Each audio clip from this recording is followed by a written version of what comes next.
अगली खबर की तरफ बढ़ रहे हैं। वो खबर जिसने सबको दहशत में ला दिया था, वो खबर जिसने पूरे देश को सकते में ला दिया था। गोवा की बात कर रहे हैं, जहां नाइट क्लब में हुए अग्निकांड के बाद जांच दिल्ली तक पहुंच गई है।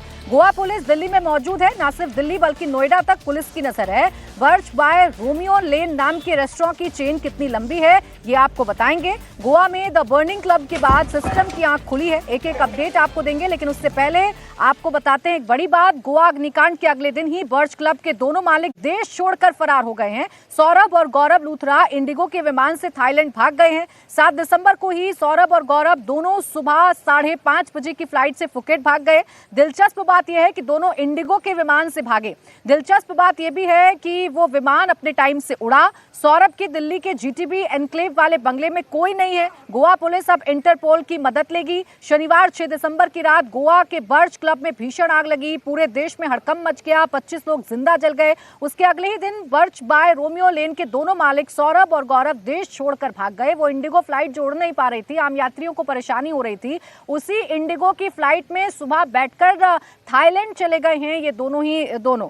गोवा क्लब हादसे की जांच दिल्ली और नोएडा तक जा पहुंची है। बर्च क्लब की पूरी चेन पर नजर है। इसकी दिल्ली में भी ब्रांच है और नोएडा में भी। गोवा हादसे के बाद हर क्लब जांच की रडार पर है। 5 आरोपी गिरफ्तार किए जा चुके हैं। इनमें सौरभ और गौरव का करीबी भरत कोहली भी है, जिसे कल दिल्ली से पकड़ा गया है। सौरभ और गौरव का घर दिल्ली के जीटीबी एनक्लेव में है, जहां 7 दिसंबर की सुबह से ही ताला लगा हुआ था। तो एक हादसा हो गया, 25 लोगों की जान चली गई। तब जाकर तो आंख खुलती है प्रशासन की। उसके बाद फिर ये देखा जाता है, ड्राइव चलाई जाती है कि सुरक्षा मानक जो हैं उनको फॉलो किया जा रहा है या नहीं किया जा रहा है। उनमें भी बड़ी बात यह है कि हादसा होने के बाद जो 2 मेन आरोपी हैं वो इंडिगो की फ्लाइट में बैठकर फरार हो जाते हैं।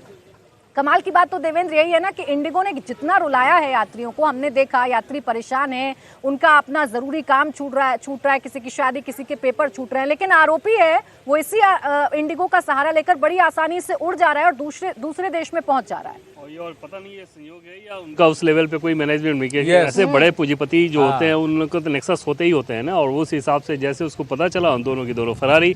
अगर तुम उसमें पाक साफ होते तो जांच प्रक्रिया जो थी, आपने नॉर्म्स का पालन किया कि नहीं, सेफ्टी नॉर्म्स का पालन किया कि नहीं, उसका बताते। वो देश छोड़ के भाग रहे हैं और वहाँ से जाके फिर इनका मैनेजमेंट शुरू हो जाता है।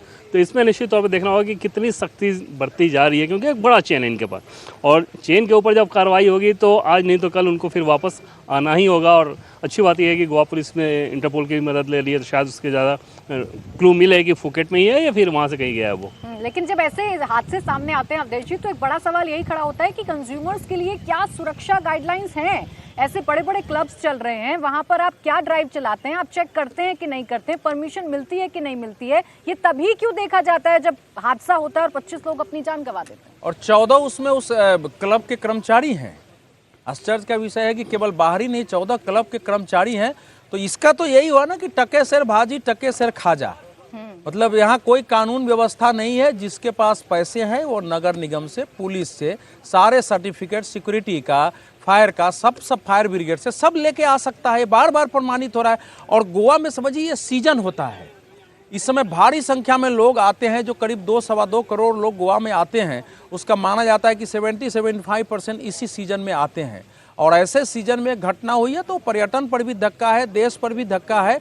लेकिन वहाँ तो आप गोवा में अगर आपने जो भी लोग गए होंगे, वो तो उसमें गाड़ी घुसने की जगह नहीं होती है। ऐसे ऐसे जगह क्लब बने हुए हैं कि आप अगर कुछ हो जाए तो वहाँ फायर ब्रिगेड का जाना कठिन हो जाएगा। ऐसे वहाँ क्लब बने हुए हैं, एकदम पूरी गली गली में क्लब बने हुए हैं। कहाँ से उनको मिला है सर्टिफिकेट, कैसे वो चल रहे हैं वर्षों से, ये तो बहुत बड़ा प्रश्न चिन्ह है। और सरकारें आती जाती हैं, वैसे ही रहेगा। और देखिए पूरे देश में इंडिगो में हाहाकार मचा हुआ है। एक आदमी वहां से 2 आदमी आया है, उसको फ्लाइट मिल गया और टाइम पर उड़ के विदेश चला गया वो। ये क्या, ये तो इंडिगो के लिए भी जांच का प्रश्न है कि इंडिगो से उसकी मिलीभगत थी क्या, उसने पैसे दिए कि स्पेशल पूरी फ्लाइट का पैसा ले लो और हमको पहुंचा दो। एक बहुत बड़ा प्रश्न चिन्ह है। ये केवल भारत की बाकी अथॉरिटी पर तो प्रश्न नहीं है, गोवा की कानून व्यवस्था अथॉरिटी पर प्रश्न है, लेकिन ये प्रश्न इंडिगो पर भी है। ये कैसे चला गया? देखिए आम आदमियों की जान चली गई, जो लोग अंदर थे उनकी दर्दनाक मौत हो गई, लेकिन जो इसके आरोपी हैं उनके लिए व्यवस्थाएं कितनी सुगम हैं, इससे अंदाजा लगाइए कि उन्हें यहाँ से भागने में कोई मुश्किल नहीं होती है। वो आराम से भाग जाते हैं। हालांकि अब पकड़े जाएंगे, इंटरपोल की मदद ली है और इन गुनहगारों को सजा मिलेगी, ये तो देखने वाली बात है। लेकिन क्या सख्त कदम इसके बाद उठाए जाएंगे, क्या सबक लिया जाएगा, ये सबसे बड़ा विषय है जिस पर काम करना होगा।